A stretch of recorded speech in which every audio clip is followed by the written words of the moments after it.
안녕하세요. 백두산 금융연구소의 백두산입니다. 12월 9일 금요일 아침 8시 25분입니다. 아침에 말씀드렸던 것처럼 개인 사정으로 오늘 좀 녹화가 늦었습니다. 얼렁 살펴볼게요. 미국장이 어제 밤에 강하게 마감을 했죠. 그래서 보시다시피 오늘 아시아장이고 유럽장이고 분위기가 전반적으로 좋습니다. 뭐 특별한 호재가 있고 이런 건 아니고요.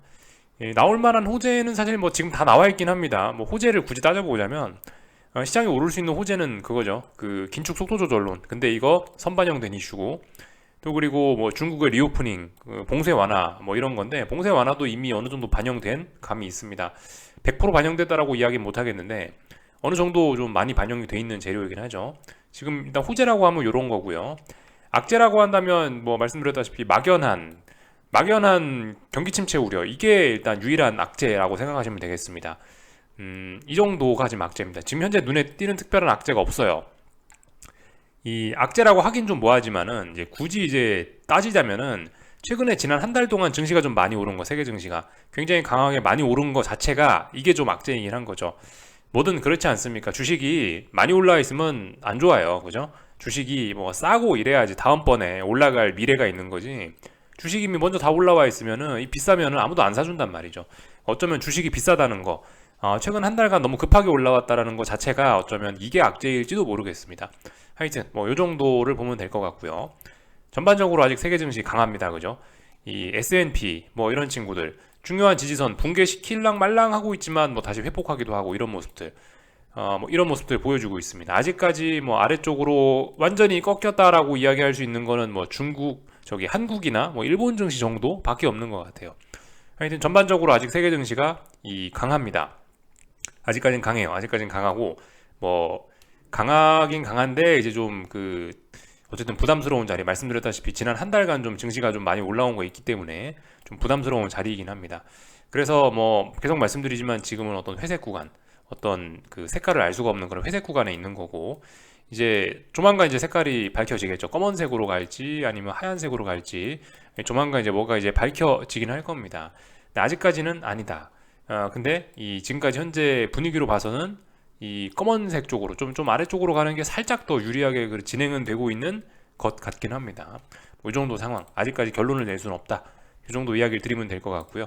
하여튼 그래서 뭐 전반적으로 분위기 좋다 이런 거를 보실 수가 있겠습니다. 이 오늘 밤에 참 뭐 경제 지표 발표가 하나 있긴 있어요. 미국에서 물가 지표가 발표됩니다. PPI라고 생산자 물가 지표가 발표가 되는데 이게 좀 중요하긴 해요. 이게 그 이슈가 없는 특별한 이슈가 없으니까 이게 이제 중요하다라고 말씀드리는데 사실 뭐 그다지 막 뭐 세상의 흐름을 바꿀 뭐 그 정도까지는 아닌 것 같습니다. 근데 아무튼 뭐 명색이 물가 지표니까 잘 보긴 해야 되겠죠, 그죠? FOMC 회의를 앞두고 이번 주에 발표될 예정인 가장 중요한 이벤트가 이겁니다, 그죠? 요거 하나 좀 살펴보시면 될 것 같습니다. 이게 또 너무나 높게 나온다면 또 다시 긴축 우려 이런 걸 자극할 수도 있긴 한데요. 일단 뭐 전반적으로 요즘 인플레가 좀 낮아지는 그런 추세이긴 합니다. 생각해 보시면 국제유가 경기 침체 우려 때문에 지난주에 계속해서 물 말아 먹었잖아요. 그죠? 이러니까 아마 인플레 이런 게 좀 어느 정도 좀 둔화되긴 했을 것이다 싶긴 합니다. 예. 근데 뭐 말씀드렸다시피 지금 인플레란 재료는 우리가 어느 정도 좀 많이 써먹었다고요. 그러니까 선반영이 좀 되었을 수가 있다고요. 말씀드렸다시피 어떤 그 긴축이란 재료, 인플레란 재료는 어느 정도 지금 많이 좀 써먹은 감이 있고 그래서 지금 시장은 새로운 재료를 뭐 찾고 있다 이런 식으로도 말씀을 드린 적이 있는데 그래서 뭐 오늘 뭐 생산자 물가 지표가 뭐 딱히 뭐 그죠 좋게 나와서 인플레가 좀 누그러들었다라고 해도 시장 반응은 그냥 그저 그럴 것 같아요.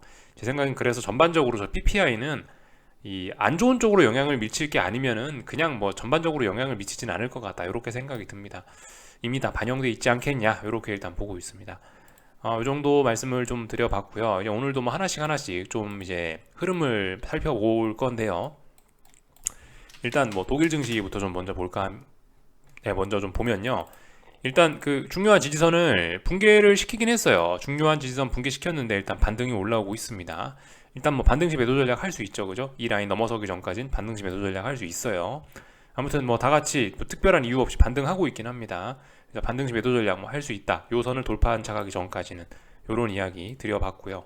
그래서 뭐 이런 모양, 예. 하여튼 그 모양만 체크하자고요, 그죠? 지금 뭐 보시다시피 싼 고점 만들어지면서 요렇게 해서 꺾일 가능성 충분히 있긴 있습니다. 이 지난번에 상승했던 게 너무 좀 가파르긴 해요. 이런 피로감, 이 제 생각에 이런 장대 양봉을 한 번쯤은 좀 훼손을 해야 되지 않을까. 그래야 이제 그러니까 만약에 독일 증시가 더 올라갈 거라도 이런 양봉을 좀 잠깐 정도는 좀 터치를 좀 해야 되지 않을까. 잠깐 훼손을 해야 되지 않을까 싶긴 합니다. 강해도 좀 너무 강한, 강해도 좀 너무 강한데 이런 강한 모습이 좀 약간 비이성적으로 강한 그런 느낌이긴 합니다. 장대 양봉 여기 있잖아요. 이 장대 양봉 터치도 안 하죠. 정말 강해서 터치를 안 한 거긴 한데요. 이 좀 약간 좀 그 비이성적인 강함 이런 게 좀 있지 않나 싶습니다. 하여튼 지금은 반등시 매도 전략이다. 쌍고점은 일단 만들어졌고 어딘가 저항 돌파 한장 못했으니까 근데 반등하고 있으니까 반등시 매도 전략 할 수 있다. 이렇게 말씀드리면 될 것 같고요. 뭐 일본 증시 같은 경우는 일단 오늘 올라오면서 일단 오늘 이렇게 급반등을 하면서 중요한 지지선에 중요한 저항에 다시 탁 터치를 했습니다. 근데 일단 이 저항 돌파 한착한 거 아니니까 일단 뭐 여전히 아래쪽으로 가는 방향 중에 있긴 있는 거고 다만 이제 이번에 이제 반등으로 일단 볼 수 있겠죠. 아직까지는요. 이 라인 돌파 한착한 거 아니니까 반등시 매도 전략 할 수 있습니다. 중요한 저항에 탁 걸쳐 있네요. 그죠? 앞으로의 흐름 좀 중요할 것 같습니다. 뭐 오늘 밤에 PPI 이런 것들 미국장에 있는 물가지표 그런 걸 재료로 해서 아마 방향성을 핑계를 대고 결정을 할 것 같긴 하네요. 중요한 자리까지 겹쳤습니다. 그러나 중요한 자리까지 올라왔는데 아직까지는 반등시 매도 전략이다. 이렇게 볼 수 있을 것 같아요. 이 정도 보면 될 것 같고 뭐 중국 같은 경우도 보시다시피 강합니다. 이 아래쪽으로 가야 될 타이밍인데요. 안 가고 자꾸자꾸 버티고 있고요.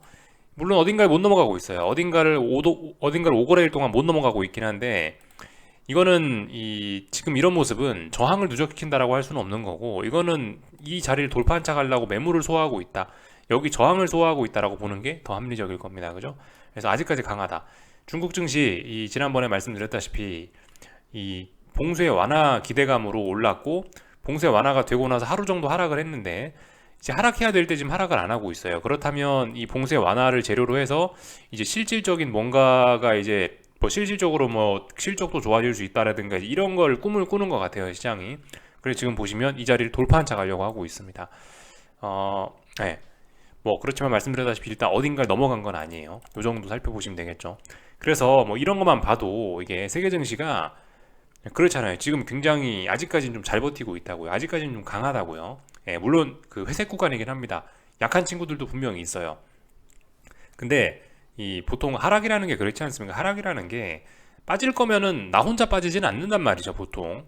눈치 보면서 옆에 있는 친구들도 다 빠지면 같이 빠집니다. 그래서 하락은 이 같이 동반해서 빠지는 경우가 많긴 한데 그래야 이제 진정한 하락이 나오는 경우가 많긴 한데 예를 들면 이 중국 같은 거 보시면은 혹은 아니면 중국과 관련된 구리 이런 걸 보시면은 이게 지금 세계 증시가 아직까지는 강하다라는 걸 알 수가 있겠죠. 물론 이 지금 세계 증시가 이 강한 데는 아마 이유가 있긴 있을 거예요. 뭐 말씀드렸다시피 이벤트가 없으니까 딱히 눈에 띄는 악재가 없으니까 강한 것도 있고요. FOMC 회의 확인해야 되잖아요, 그죠? FOMC 회의가 얼마 안 남았는데 FOMC 확인도 하기 전에 막 먼저 하락할 수는 없으니까 일단 뭐 그래서 강한 것도 있는 것 같긴 합니다. 중국 증시가 아무튼 요즘에 겁나게 강합니다. 이거 인정해줘야 될 것 같죠. 참고로 오늘 중국 같은 경우는 재미있는 이벤트가 좀 나오긴 했는데 요거요. 중국 상해 A50에 주가지수 옵션이 도입이 됐다고 합니다. 옵션 거래가요. 지금까지 옵션 거래가 없었나 봐요, 이거는요. 근데 아무튼 이제 주가지수 옵션이 도입이 됐다고 합니다. 이게 사실 별게 아닐 수도 있어요. 별거 아닌 걸 수도 있는데, 근데 저 개인적으로는 좀 약간 의미가 있는 중요한 이슈라고 생각해서 여러분들께 좀 지금 말씀을 드리고 있거든요. 이런 게 왜 중요하다라고 보냐면은 이런 게 이제 꼭 어떤 큰 시세가 나기 전에 이제 이런 새로운 상품이 거래가 된다거나 이런 일들이 좀 자주 있긴 있더라고요. 저의 경험상은 좀 그렇긴 하더라고요. 예를 들면은 뭐 지금까지 ETF 이런 게 거래가 안 됐던 그런 인기 있는 지수들이 있잖아요. 뭐 그런 것들. 그런 것들 한번 생각해 보시면 됩니다. 제가 예전에 말씀드렸던 게 있는데 예전에 말씀드렸던 사례가 하나 있긴 있는데 비트코인이 지금 이게 비트코인인데 이 비트코인이 이쪽 위쪽에서 꼭지점을 만들 때 이 과정에서 이때 비트코인 ETF가 처음으로 세계에서 상장이 됐어요. 이게 캐나다였나 어디서 비트코인 ETF가 처음으로 상장이 됐어요. 꼭지점 자리에서. 그리고 나서 이제 이렇게 추세가 죽은 겁니다. 그런 것들. 그러니까 이렇게 어떤 ETF를 새로 만든다거나 아니면은 뭐 어떤 뭐 지수 선물 거래를 시작한다거나 옵션 거래를 시작한다거나 이러면은 통상적으로 크게 해먹기 위해서 크게 위든 아래든 방향은 몰라요. 방향은 모르는데 크게 이제 한탕 해먹기 위해서 저런 상품을 이 새롭게 거래를 시작하는 그런 경우가 굉장히 많습니다. 그래서 요즘에 엄청나게 강한 중국 증시인데요. 이 중국 증시에 주가지수 옵션이 이 주가지수 옵션 거래가 도입이 된다고 하는데 이게 이제 위쪽으로 초대박을 만들지 아래쪽으로 초대박을 만들지 어쨌든 우리가 좀 잘 지켜봐야 될 것 같긴 합니다. 제 생각엔 이 이벤트가 앞으로 좀 변동성이 앞으로 시장의 변동성이 확대될 수 있다는 어떤 그런 예고편 정도이지 않나라는 생각을 하면서 좀 보고 있습니다. 그래서 요거 좀 우리가 좀 주목을 해봐야 될 것 같고요. 뭐 나머지는 뭐 특별한 거 없죠. 거의 다 봤죠, 그죠? 뭐 전반적으로 강하다 이런 이야기 드렸고 아마 중국 전반적으로 강하니까 위안화도 강할 거예요, 그죠? 위안화까지만 보자고요, 그죠? 위안화도 이 7위안을 넘어가야 돼요, 그죠? 7위안이 여기입니다. 7위안은 심리적으로도 혹은 기술적으로도 중요한 저항이죠. 뭐 이거 빨리 넘어가야 이게 빨리 넘어가야 위안화가 약세가 되고 그럴 수 있는데 7위안 근처에도 못 오고 있어요, 그죠? 굉장히 요즘에 중국 위안화 강하다. 이런 것들이 중국 증시 강세를 이끌고 있다. 그래서 뭐 하여튼 잘 올라가고 있다. 중국 증시는요. 이런 것들 보시면 되겠습니다. 뭐 이런 거에 영향도 있고 또 그리고 뭐 미국 증시가 오르기도 했고 하니까 오늘 한국도 기분 좋게 상승 마감을 했다. 이렇게 보실 수가 있겠습니다. 그요? 전반적인 그림들 좀 살펴봤고 한국 증시 오늘 내용을 좀 보자면은 삼성전자 6만 원 돌파한 차겠죠. 일단 그러니까 아래쪽으로 보기는 뭐 물론 뭐 아직까지 이제 박스권은 무거운 저항대고 이러니까 뭐 여전히 저항대는 많이 있어서 반등시 매도 전략하는 게 맞긴 맞을 것 같은데요. 근데 일단 중요한 저항 6만 원은 돌파한 차겠기 때문에 일단 당분간 좀 숨죽이고 좀 지켜봐야 되지 않을까 싶습니다. 일단 어디선가 또다시 저항 만들면서 또 미끄러질 수 있긴 있는데 일단은 워낙 강력한 매수세 6만 원 안 넘어가는 게 아래쪽을 보시는 분 입장에서 가장 좋았던 건데 6만 원 넘어갔으니까 일단은 심상치 않네 이러면서 잠시 일단 하루 이틀 어떻게 되나 일단 좀 지켜보자고요. 그리고 나서 일단 이야기하면 될 것 같습니다. 근데 아무튼 말씀드렸다시피 지금 박스권이죠. 6만 원 혹은 뭐 6만 3천 원 이렇게까지도 볼 수 있을 거고 하여튼 근데 6만 원에서 6만 3천 원까지 전부 다 무거운 저항이에요. 그래서 지금 쉽게 이걸 넘어간다? 장담할 수 없는 그런 상황이죠. 그래서 일단 개인적으로는 반등시 매도 전략이 맞긴 맞을 것 같지만 6만 원을 돌파한 차간 이상 너무나 그렇게 막 강하게 아래쪽으로만 지금 바라보면은 약간 좀 뒤통수 맞을 수도 있으니까 경계하자. 이 정도로 일단 이야기 좀 드릴게요. 하이닉스도 그래요. 하이닉스 같은 경우도 지금 전저점 자리가 여기거든요. 9월 말에 만들어놨던 이 8,700원, 8,800원 자리인데 여기로 오늘 돌파한 차겠단 말이죠. 그러니까 일단 뭔가 수상하게 강한 매수세가 등장하긴 한 겁니다. 이런 거 인정해줘야 돼요. 이 올라오더라도 전저점 자리가 한 8,800원 이 정도 됐는데 여기를 돌파한 창 못했으면은 지가 올라봐야 아무것도 아니다라고 무시할 수 있지만 무시하기는 다소 좀 어렵게 강하게 올라왔습니다. 그래서 이런 부분들 좀 잘 봐야 되겠죠. LG 에너지 솔루션 같은 경우는 뭐 보시다시피 근데 좀 오늘 약간 좀 지나친 좀 언더슈팅을 하는 듯한 모습이 좀 보이고 있습니다. 그래서 아래쪽으로 일단 잘 가고 있긴 한데요. 좀 너무 좀 급한 거 아니냐 싶긴 합니다. 이 하락의 속도 조절이 필요하지 않겠냐 뭐 이런 생각이 좀 들긴 하네요. 요 정도 그래서 뭐 종목들 봤고요. 하여튼 오늘 삼성전자가 오르면서 그 지수가 상당히 강하게 마감을 했습니다. 그래서 5일선 살짝 돌파한 착을 했네요. 종가상으로요. 사실 요렇게 오늘 이제 그래서 뭐 강하게 상승 마감을 했는데 그래서 지난 몇 거래일 동안 누적된 저항을 돌파한 착 하긴 했는데요. 물론 이 양봉이 올라왔다고 해서 이제 추세 전환 이런 것도 아니고 여전히 반등시 매도 전략이 맞습니다. 아직까지 이 중요한 저항 312 얼마 자리를 돌파한 착한 게 아니기 때문에 아래쪽으로 계속 보면 되긴 되는데요. 근데 지금 자리 말씀드렸다시피 이게 지금 어쨌든 지난 3거래일 동안 어떤 하방 경직성을 이야기하는 사인이기도 해요. 그렇기 때문에 만약에 이제 나는 이쯤 했으면 이제 추세 전환 된다. 이제 증시가 야 1년 반 넘게 빠지지 않았냐 코스피가 이쯤이면 추세 전환이지 라고 생각하시는 분들은 오늘 나온 양봉 잘 보셔야 됩니다. 오늘 나온 양봉 기준으로 해서 위쪽으로 베팅할 수 있는 자그마한 근거는 생겼어요. 위쪽으로 베팅하실 분들, 주식 매수하시고 싶으신 분들, 코스피 지수, 뭐 위쪽으로 뭐 레버리지 베팅하시고 싶으신 분들, 이거 잘 보셔야 됩니다. 지금 오늘 나온 양봉, 이거 우습게 보시면 안 돼요. 오늘 나온 양봉, 이거는 지켜줘야 됩니다. 이제 이게 붕괴되면은, 이 양봉이 다시 되돌려지면은 뭐 답 없는 거고요. 일단, 이 추세 전환을 보시는 분들, 자그마한 어떤 기준이 생긴 거예요. 요거, 오늘의 양봉. 보시면서 자그마한 기준이 생겼다 이렇게 보시면 될 것 같고요. 사실 아직까지 근데 이제 코스피가 좀 많이 약하긴 많이 약합니다. 솔직히 개인적인 생각으로는 그래요. 이 큰 그림으로 보면 340이 너무나 중요한 자리입니다. 340이 너무나 중요한데 340 이번에 근처에도 못 왔죠. 이번에 지금 325 찍고 나서 지금 밀리는 거잖아요. 선물이 340도 못 왔는데 무슨 추세 전환이냐 싶긴 한데요. 개인적으로 빠진 거에 비해서 반등이 너무 안 올라온다 이런 생각들이 좀 들긴 하는데요. 아무튼 근데 뭐 그건 저의 생각일 뿐이고, 하여튼 근데 위쪽으로 지금 말씀드렸다시피 다중바닥형 충분히 이야기할 수 있는 자리라고요. 충분히 이야기할 수 있습니다. 객관적인 근거가 있는 자리예요. 지금 자리 어쩌면은 상승으로 추세 전환해서 주식을 매수하기 위한 어떤 절호의 찬스일 수 있어요. 상승을 생각하시는 분들 오늘 나온 어쨌든 오늘 나온 이 상승 잘 보셔야 되겠습니다. 그래서 아무튼 뭐 중요한 이야기 좀 드렸죠. 물론 아직까지 반등시 매도입니다. 객관적인 관점에서 봤을 때요.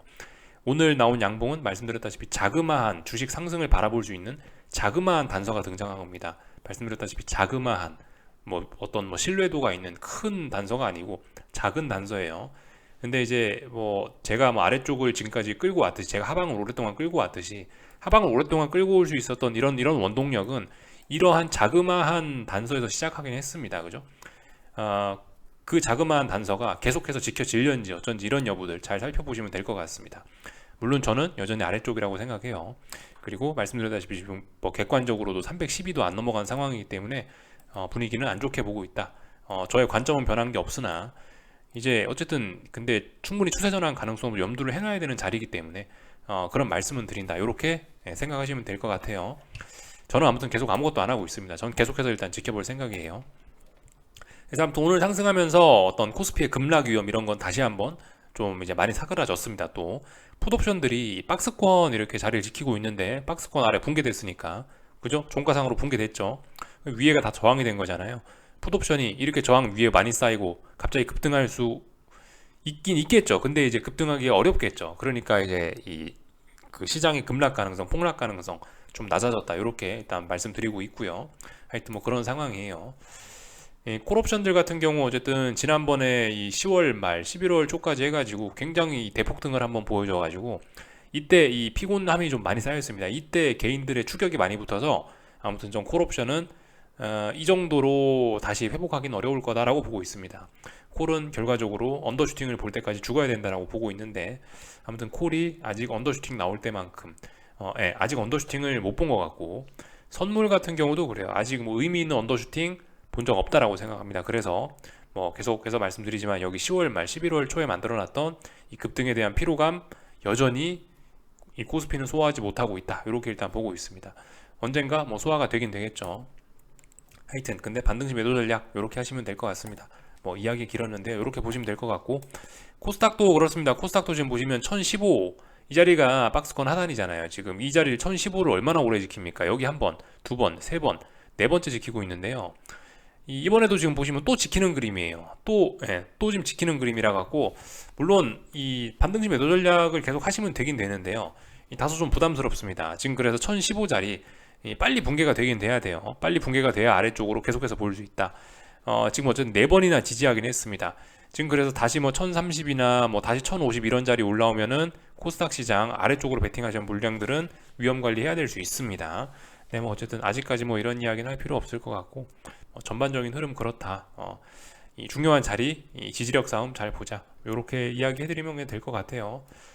원달러 환율은 1315원, 1350원 박스권 말씀드렸는데, 일단 1315원이 또다시 붕괴됐으니까 일단 계속 강하구나. 그렇지만 여전히 추세 전환 가능성 얘도 솔직히 없지는 않습니다. 그래서 일단 아직까지 지켜볼 생각이에요. 분명히 위쪽으로 한번 튀어오르는 구간이 오긴 올 텐데, 그 구간에서 판단하자는 이야기를 해드리고 있습니다. 어쨌든 아직까지 이 계속 아래쪽으로 가는 이게 지금 연장이 되고 있어가지고 일단은 원달러 환율 제 달러 들고 있는 것도 아직까지 일단 계속 들고 그냥 지켜보고 있어요. 언젠가 하여튼 이 위에 있는 이 죽을 거더라도 이 분명히 속임수나 이런 거 하여튼 지가 분명히 꿈틀은 하긴 할 거거든요. 꿈틀 할 때 잘하자 이런 이야기 드리면서, 일단 하여튼 1315원 붕괴됐으니까 이 원화가 강하긴 강한가 보다 이렇게 보시면 될 것 같고, 다만 전저점 자리 뭔가 지지력들이 있긴 있습니다. 그래서 하여튼 전저점 자리 싸움 이런 것까지 좀 지켜보시면 될 것 같네요. 이제 FOMC 회의가 이제 다음 주라서 이제 얼마 남지 않았는데, 하여튼 뭐 지금 계속해서 이런 뭐 애매한 현상들이 뭐 나타나고 있습니다. 아직까지 뭐 딱히 이렇다라고 좀 이야기하기가 좀 뭐하고, 하여튼 뭐 그 와중에 강한 놈은 강하다고 봐주고 약한 놈은 약하다고 봐주고 거기에 맞게 대응하면 되겠죠. 원달러 환율 뭐 그저 말씀드렸다시피 그렇다고 해서 지금 뭐 그렇다고 갖고 있는 달러 팔아야 된다, 아직은 아닌 것 같아요. 조금 일단 뭐 좀 더 지켜보자고요. 정 불안하신 분들은 이번에 전저점 붕괴되면 계속 아래로 간다는 신호로 보시고 뭐 일부 뭐 정리하시든가 하시면 되는데, 저는 뭐 그렇게 할 생각은 없습니다. 저는 일단 뭐 계속해서 일단 뭐 한번 기다려 보려고요.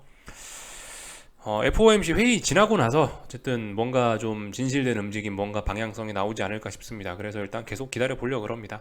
뭐 계속해서 시간이나 잘 보내고 있으면 될 것 같아요. 이 정도 하면 될 것 같고요. 오늘 미국 증시 뭐 할까요? 오늘 미국 증시 같은 경우는 뭐 보시다시피 지지와 저항 또 다시 테스트 하겠죠. S&P 3960짜리 지지력 테스트 뭐 들어갈 모양입니다. 일단 어제 다시 돌파 한착했으니까 이 박스권 안에서 계속 잘 있는지 이런 것들. 아무튼 계속 말씀드리다시피 지금 위에 박스권이에요, 그죠?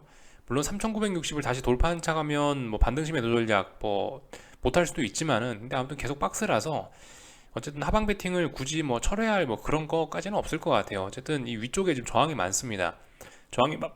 위쪽에 저항도 많고, 또 그리고 뭐 지금 이런 반등이 이 뭐 다음번에 하락 추세를 만들기 위한 뭐 어떤 고점을 만드는 그런 과정일 수도 있는 거라, 아직까지는 어쨌든 일단 뭐 조금 보고 뭐 아침에 뭐 결정하시든지 하셨으면 좋겠고요.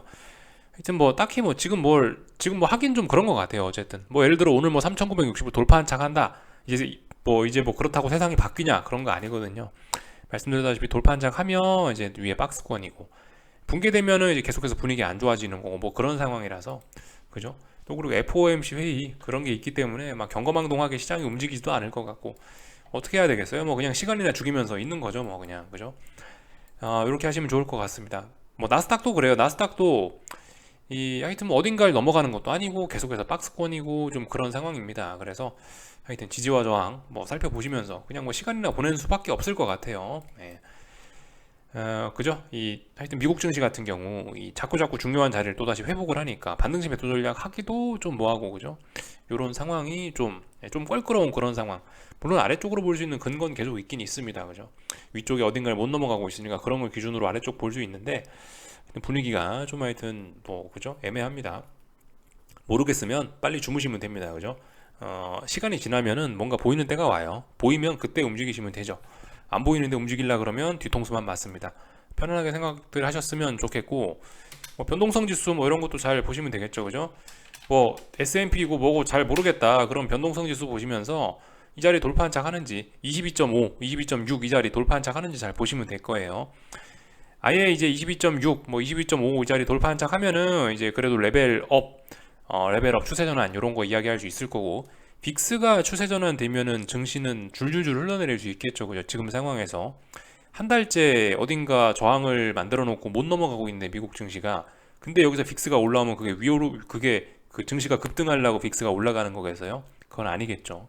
이런 것들 생각하시면서 차라리 이렇게 그 말씀드렸다시피 이런 혼란스러운 이런 구간 안에선, 박스권이고 뭐고 이런 구간 안에선 차라리 뭐 빅스 지수 이거 움직임 요거 하나만 보시는 게 어쩌면 더 판단을 하기에는 더 깔끔할지도 모르겠다는 생각이 들긴 하네요. 요런 점들 좀 보시면 될 것 같고요.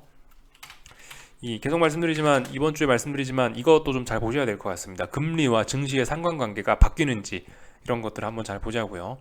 지금까지는 금리가 올라가면 증시 떨어졌죠. 근데 최근부터는 금리가 떨어져도 증시가 떨어지는 일이 생기더라고요. 그죠? 이게 추세적으로 이어질 수 있을지 우리 좀 잘 관찰해 보자고요.